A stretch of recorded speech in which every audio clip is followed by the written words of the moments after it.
Going into round 12 of the candidates tournament, Shahriar Mamedyarov was half a point behind Fabiano Caruana. Caruana had black against Karyakin, not an easy game. Mamedyarov had white against Ding Liren. Of course, in yesterday's round, Ding had this long and dramatic encounter against Grushuk, ultimately disappointing for him as he only managed to draw. So Mamedyarov was probably thinking, this is my big moment. Maybe this is the right time to try and go for a win against Ding Liren. So he played his normal d4 and knight f3 and d5. Well, Ding has such an incredibly broad repertoire, very hard to prepare against him. He plays black side of a Catalan, black side of a Queen's Gambit declined. We've already seen a Slav in this tournament. He often plays the Nimzo Indian. Sometimes he plays the King's Indian, the Grunfeld. Very unpredictable. And here he played, again, something of a rarity, the semi-Tarash, which he has played before, but it looked to me as though Mamedyarov wasn't expecting this. You'll see what I mean a little bit later on. So this is the main line. Black grants white this large pawn set, this wonderful pawn center. However, because black has managed to trade two sets of minor pieces, it's not so dangerous. Also, black develops very quickly as well. Now, Ding has played this before against Nakamura in Moscow, the Moscow Grand Prix tournament, last May. I think it was in May. And then Nakamura played bishop e2. And they actually arrived at a position that was similar to the game, and Ding held the position. In any case, bishop c4 is the normal move here. And the players now followed the game between Wesley So, played much earlier in the tournament. Followed that game exactly up to move 18, and only then did they deviate. Typical way to play the position. You can see that white is set up beautifully in the center, but black is also very harmoniously placed. Rook finds an open file, and the bishop and knight are well placed. And basically, black sets himself up against white's big pawn break, which is d5. So that's the point of rook e8. It's a prophylactic move. And the queen heads for the king side and also defends the e-pawn. And the queen goes back, and now h6. Now, in the game between So and Kramnik, So played d5, which is the thematic move in this position. You know, you want to try and get this huge passed pawn going, but Kramnik demonstrated that in this position, actually, black is absolutely fine. He equalized very, very easily against Wesley. Coming back here, Mamedyarov played instead knight e5 instead of d5, and the knight came back. Its work is done on pushing the queen away, hitting the pawn, and now queen f4. Well, obviously the knight can't move now because f7 is on.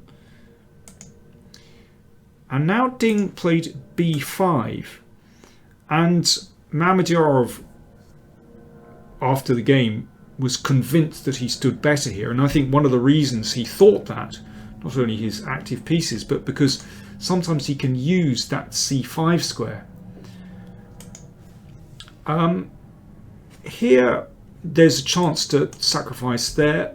Well, a pseudo sacrifice. White gets the piece back straight away, but actually, I mean, after white takes here, black recaptures with the queen, and black is absolutely fine.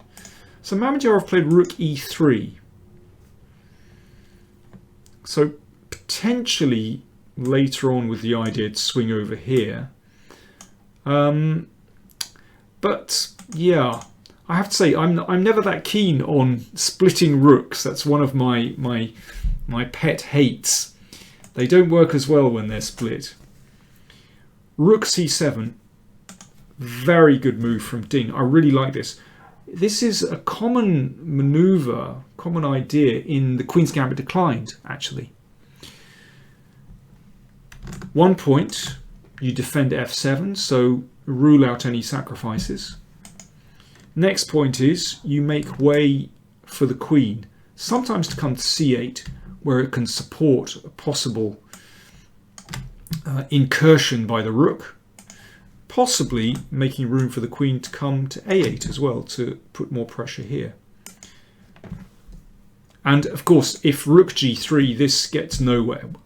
White would love to be able to swing to the king side, but knight h5 forks queen and rook. So knight d3 played by Mamedyarov. So here he's trying to pinpoint why he believes b5 is a mistake, trying to put the knight in here. But now, excellent move from Ding. He realizes that if that knight comes in, then his pieces will be really badly restricted. So he plays rook c3. The knight comes into c5. Fine, and he trades. But as Ding said afterwards, he felt that he didn't have any problems at all after the exchange of rooks. Interestingly, Mamedyarov thought he was better. Optically, it does look very pleasant indeed. But, well, we'll see whose judgment was better. By the way, I have a feeling that someone like Aronian would have recaptured with the pawn here to support the d-pawn and maybe to give the rook some activity on the f-file. In any case, queen takes played. Mamedyarov clearly felt that he didn't need to play anything very out of the ordinary here. He felt as though he had the advantage. Bishop attacked, bishop c6. And rook c1 supports the knight. And now queen b6. Okay, now we see finally the plus side of playing b5 is that it's made room for the queen. And the queen is on an excellent square. It might not look like it, but there is some pressure on c5 and d4. f3 from Mamedyarov. Okay, he's bolstering the e-pawn. Rook d8. And now we can see that the pressure is starting to build on white's position.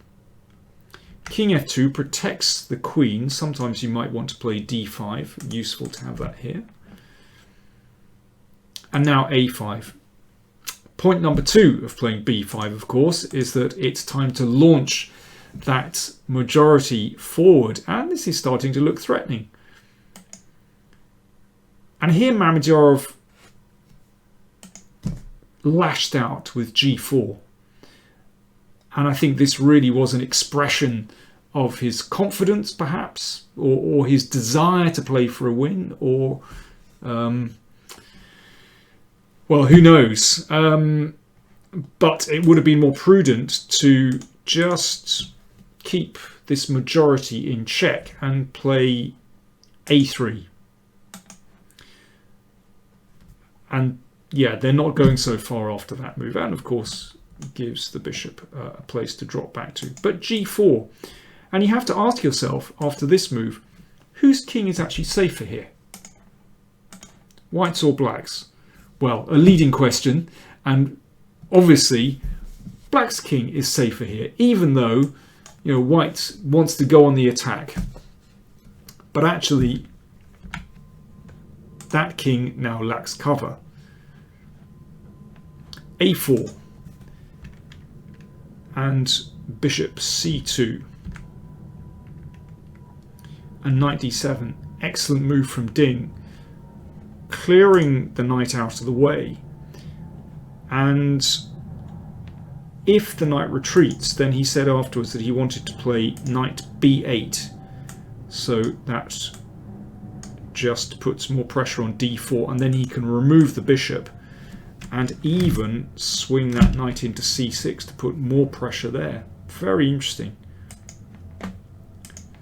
So knight d7.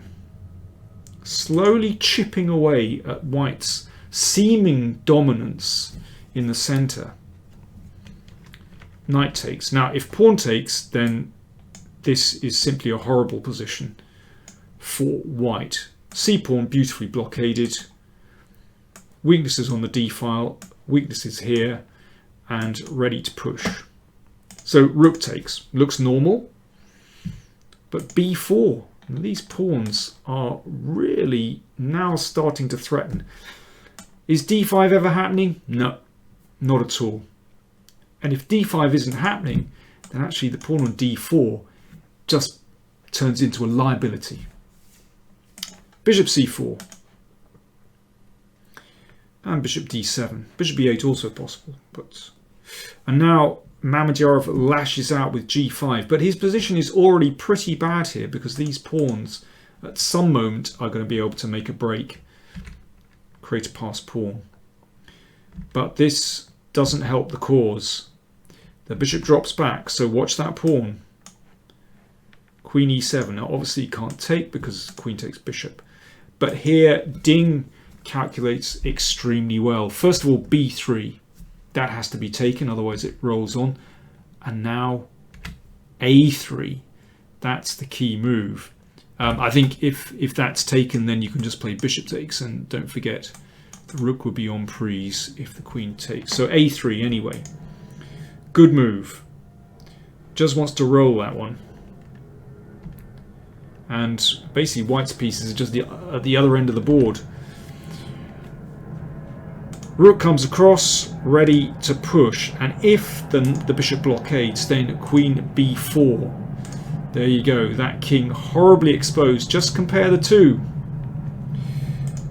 So Shakhriyar made one last lunge, d5. And now Ding just had to calculate. a2. Pawn takes pawn, he makes a queen. Pawn takes pawn, check, that gets taken. Bishop takes bishop, king takes. And now it's rather important that that rook is pinned to the king. Otherwise rook h5 would be embarrassing. But queen h4 check, basically white is just completely lost here. Queen here. Rook h5. And now an important move. Queen a7, which of course Ding had foreseen way back when he broke with b3. Check. And then queen takes bishop, and that really is too much material down for white. So, excellent game by Ding Liren, and I have to say I'm really pleased for him. You know, he really deserves something in this tournament. I mean, deserves a victory. He's a very enterprising player actually, and I think, you know, he's just failed to clinch some positions. I also feel sorry for Shakhriyar Mamedyarov, who, you know, he's also a very, very interesting player. But what I found fascinating in their post-mortem, or their interview after the game, was that they had completely opposite views of this middle game position. Mamedyarov believed he was better. Ding believed that, well, not that he was better, but his position was absolutely fine. And Ding's judgment was absolutely correct. So that leaves us with Karyakin and Caruana on 7 points. Mamedyarov, Grishuk and Ding on 6.5. It couldn't be tighter. Any of those 5 can still win the tournament. If you want to see the game between Karyakin and Caruana, I've also recorded my thoughts on that one, so you'll be able to see the link. You can follow through that. Do remember to like, comment and share. I believe now that Karyakin is the big favourite to win the tournament because he has better tiebreak against Caruana. First tiebreak rule is they go on individual games, and of course Karyakin has beaten Caruana. Sorry, that was a bit of a spoiler if you didn't know it. Next round pairings. Karyakin plays Ding. Aronian against So. Grishuk plays Caruana, and Kramnik against Mamedyarov. It just couldn't be tighter. Oh, by the way, if you want to see some games by these top players, we've created playlists from videos on the channel, so you can see those in the video description and in the info button as well. Thanks for watching.